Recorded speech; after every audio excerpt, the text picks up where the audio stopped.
Welcome to this episode of the Chicken Yogi Show. I'm your host, Kit Kalestow. In this episode, I want to talk about redefining what wellness really means, especially to those of us who may be neurodivergent or may have a chronic illness or may identify as disabled or as having a disability. I think that's important because within the wellness space, I don't know about you, but when I think about like a health and wellness coach, when I think about wellness, I'm thinking about a person who is relatively fit, they're muscled, they, are appealing to look at. They don't have a chronic illness, they don't have a mental illness, they don't have any neurodivergence. And it's kind of this idealized Western vision of wellness that is out there. And there's a whole bunch of things that we could talk about what that image is rooted in. It's rooted in ableism, it's rooted in fat phobia, it's rooted in, colonism or colonizing.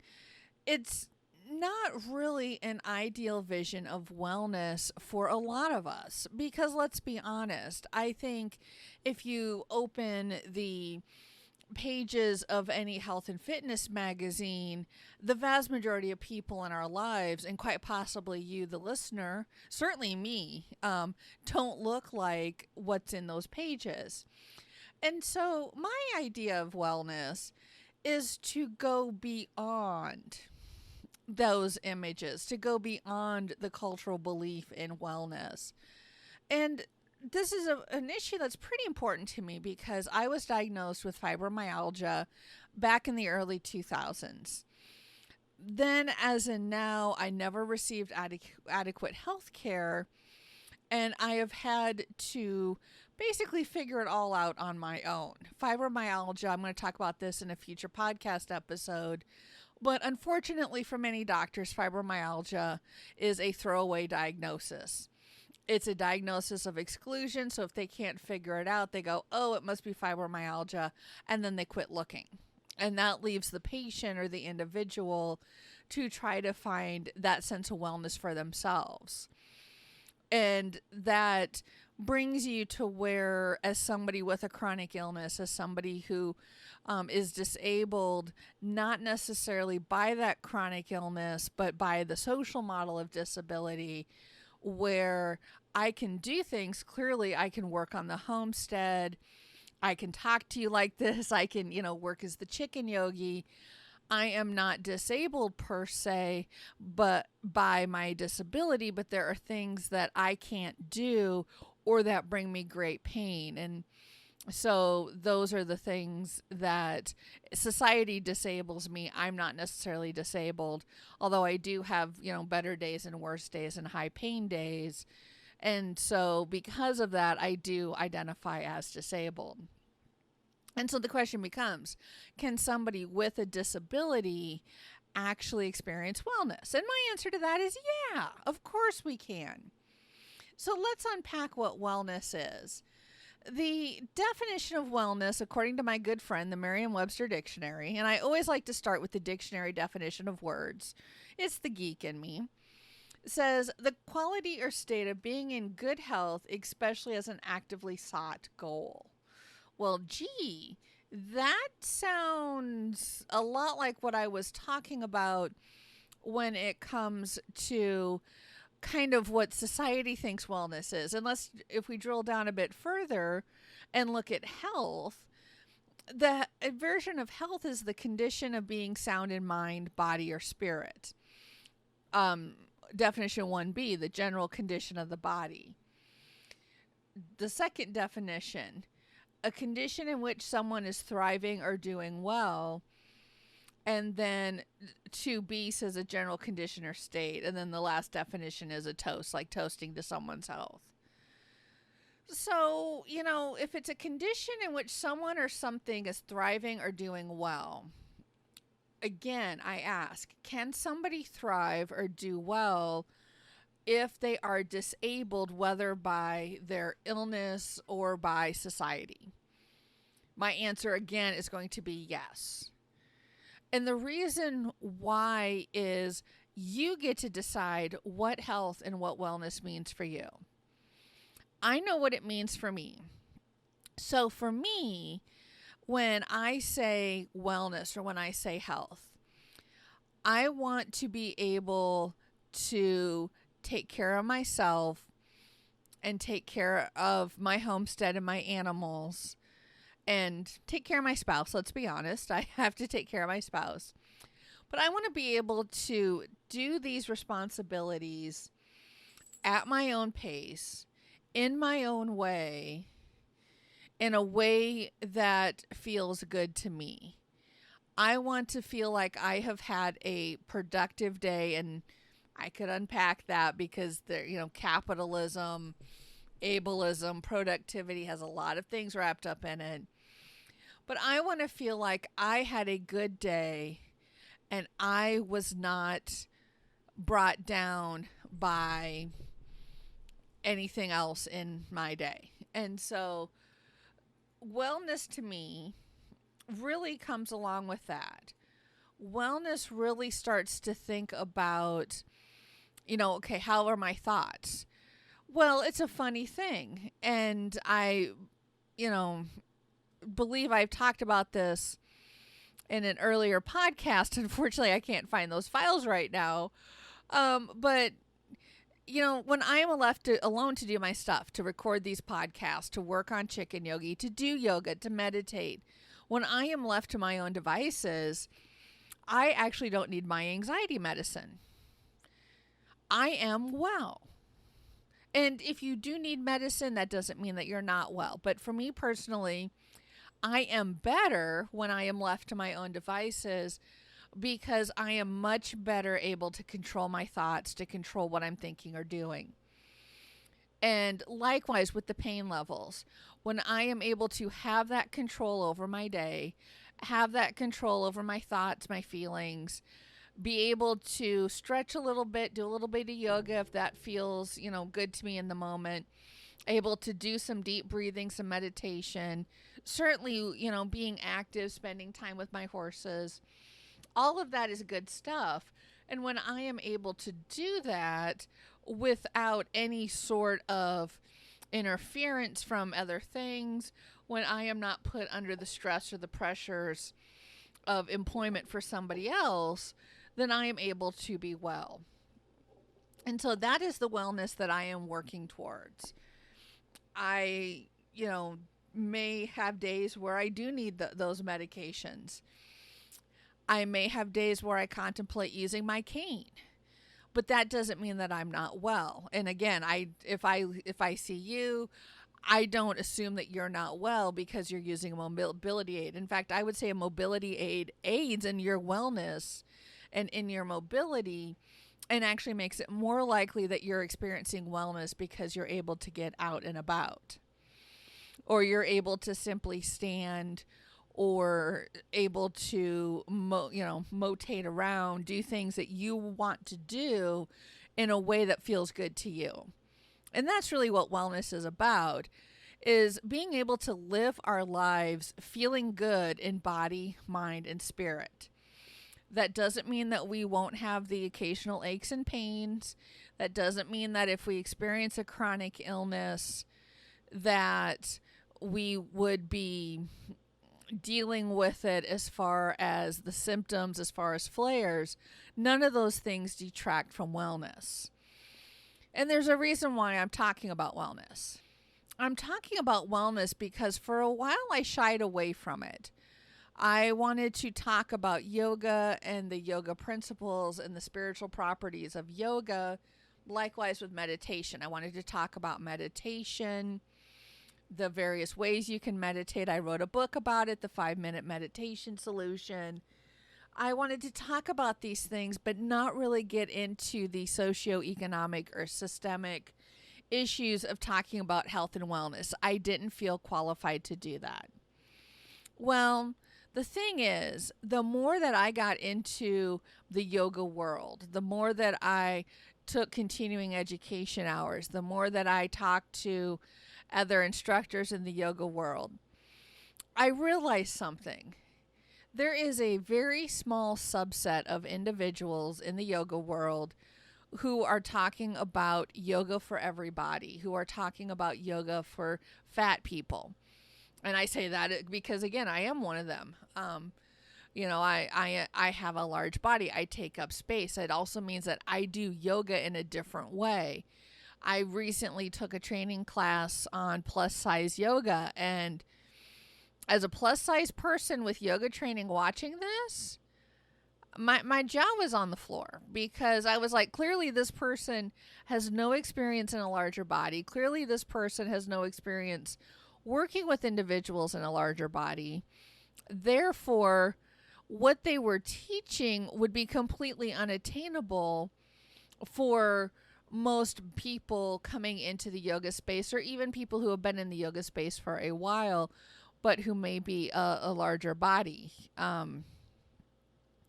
We don't go from zero to handstands. I don't do handstands. That my shoulders won't let me right now. My body strength, my upper body strength won't let me. So I do yoga in a different way.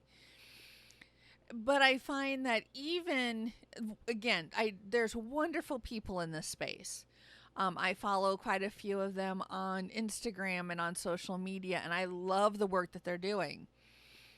But I'm also seeing people who are selling yoga that is supposedly accessible, yoga that is supposedly for a slower version of yoga, who in some ways may have some experience dealing with physical limitations, but they don't really have the experience of somebody who has a dynamic disability, a chronic illness that flares and ebbs and flows, and pretty much, has a life of its own. It's just, many people call it, with fibromyalgia, call it their fibro monster, and it's this little monster that sits on your shoulder, and some days you wake up and the monster's like, yeah, I'm gonna stay out of the way.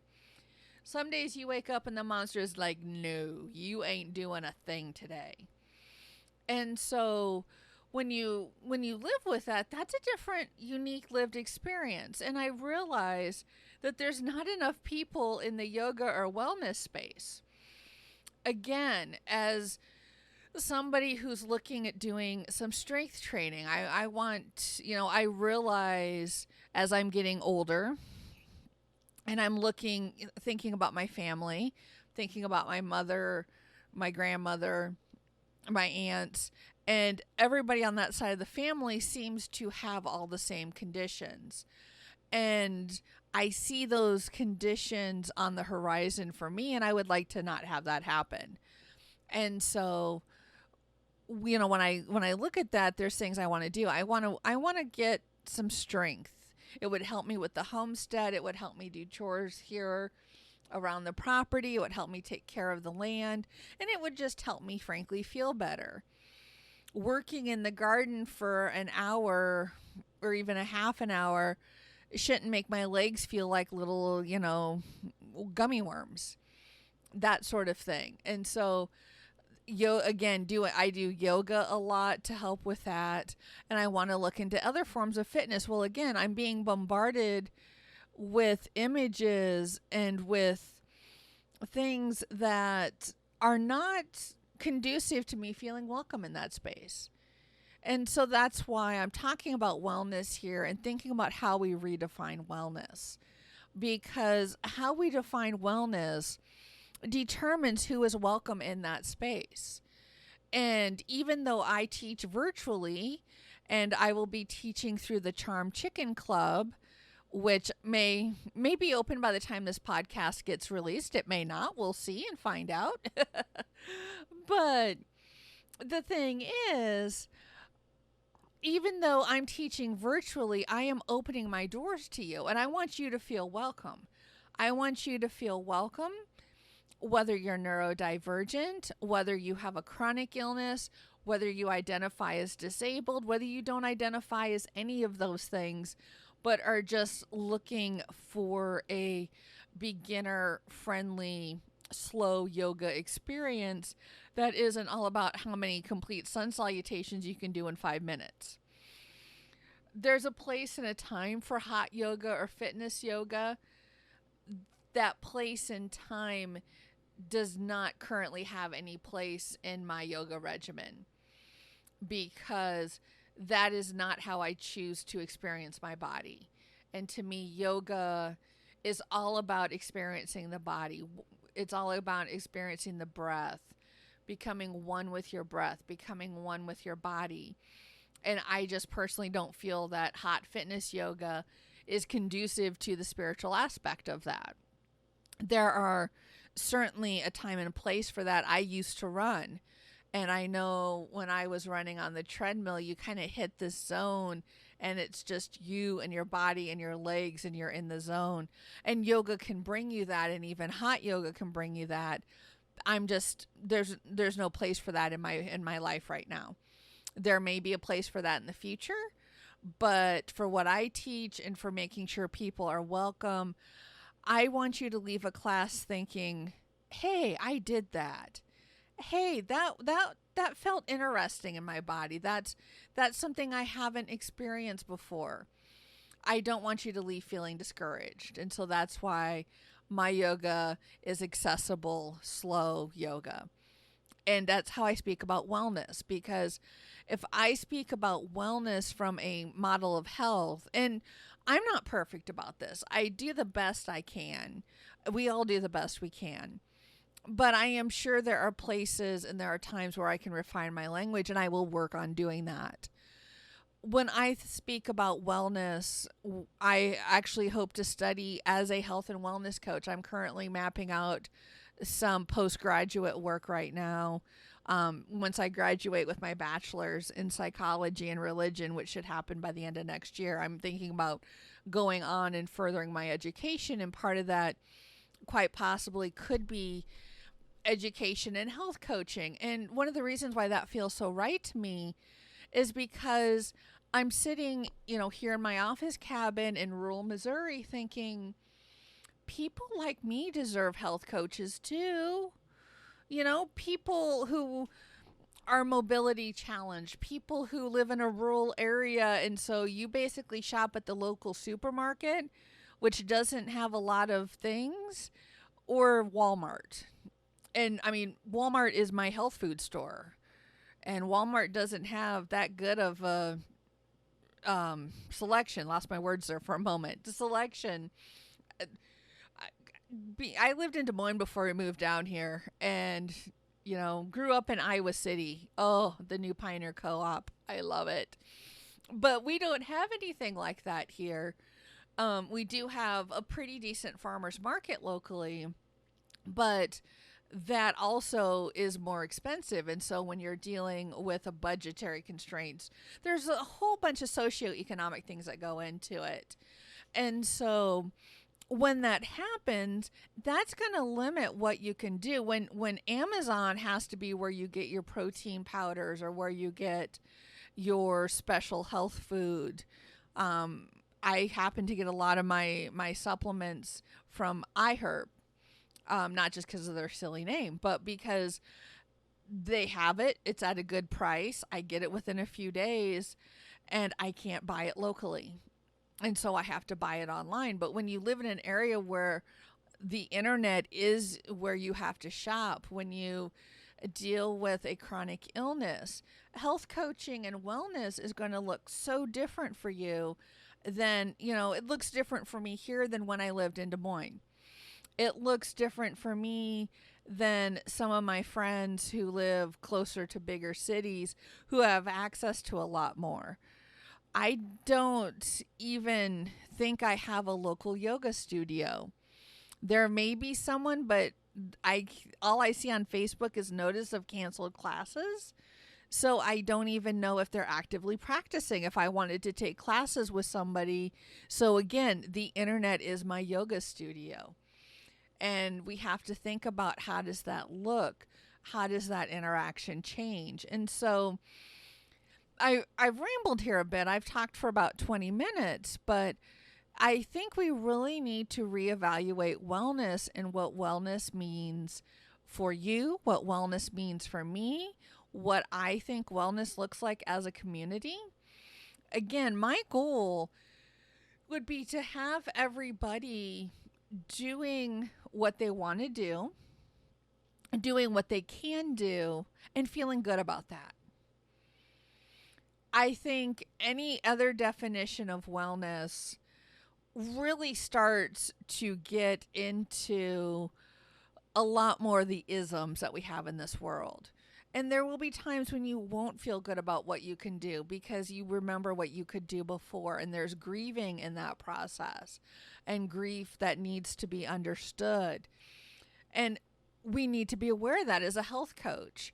If I'm looking at, again, body, mind, and spirit, well, okay, how does your body feel? How does your mind feel? And then we start to talk about how does your soul feel, which sounds very woo-woo and somewhat religious, and there may be people out there bristling at that type of language. But to me, spirit is not anything related to a specific religion. If you have a religious practice and that makes you feel good and that works for you, that's wonderful. But there are also people who don't have spiritual practices or who don't want a spiritual practice because they have been hurt too much by organized religion. And when I say spirit, it's just, how do you feel? Do you feel connected to the world around you? Do you feel connected to other people? Do you feel connected to yourself? Do you feel like you're following your heart and what you want to do? Within all of that, there are many shades of spirituality, many shades of religion, many shades of how do you express that? And so when we talk about wellness within that framework, we also have to accept that and understand that wellness is more than just physical wellness. You are more than your lab numbers. You are more than how many reps of a certain exercise or how long you can do cardio for. And you are also more than your thoughts. You are more than your serotonin levels or lack of, your dopamine levels or lack of. You are more than what medications you take. Wellness has to look beyond all of that. And my goal is to bring that to people who may not traditionally have been presented with wellness in that way, who may have been dismissed by the medical establishment, who may be dismissed by other people in their lives, who may not really think that wellness is for them, and then discovering that hopefully discovering that they can find a level of wellness. So that is really what I wanted to talk about for today. I'm glad you were able to stay with me. If you have thoughts about wellness, I really want to hear those thoughts. I want to know what you want to, what you want to say about that. I want to hear from you, and feel free to drop me a line through my website. I'm always open to listener comments. Thank you so much. Don't forget to like and follow and subscribe on all the social media platforms. And if you haven't yet, check out the Charm Chicken Club. And if it hasn't launched yet, you can sign up for it on my newsletter and just get notified when the doors do open. Thank you. Many shades of how do you express that? And so when we talk about wellness within that framework, we also have to accept that and understand that wellness is more than just physical wellness. You are more than your lab numbers. You are more than how many reps of a certain exercise or how long you can do cardio for. And you are also more than your thoughts. You are more than your serotonin levels or lack of, your dopamine levels or lack of. You are more than what medications you take. Wellness has to look beyond all of that. And my goal is to bring that to people who may not traditionally have been presented with wellness in that way, who may have been dismissed by the medical establishment, who may be dismissed by other people in their lives, who may not really think that wellness is for them, and then discovering that hope and hopefully discovering that they can find a level of wellness. So that is really what I wanted to talk about for today. I'm glad you were able to stay with me. If you have thoughts about wellness, I really want to hear those thoughts. I want to know what you want to what you want to say about that. I want to hear from you, and feel free to drop me a line through my website. I'm always open to listener comments. Thank you so much. Don't forget to like and follow and subscribe on all the social media platforms. And if you haven't yet, check out the Charm Chicken Club. And if it hasn't launched yet, you can sign up for it on my newsletter and just get notified when the doors do open. Thank you. Hasn't launched yet, you can sign up for it on my newsletter and just get notified when the doors do open. Thank you.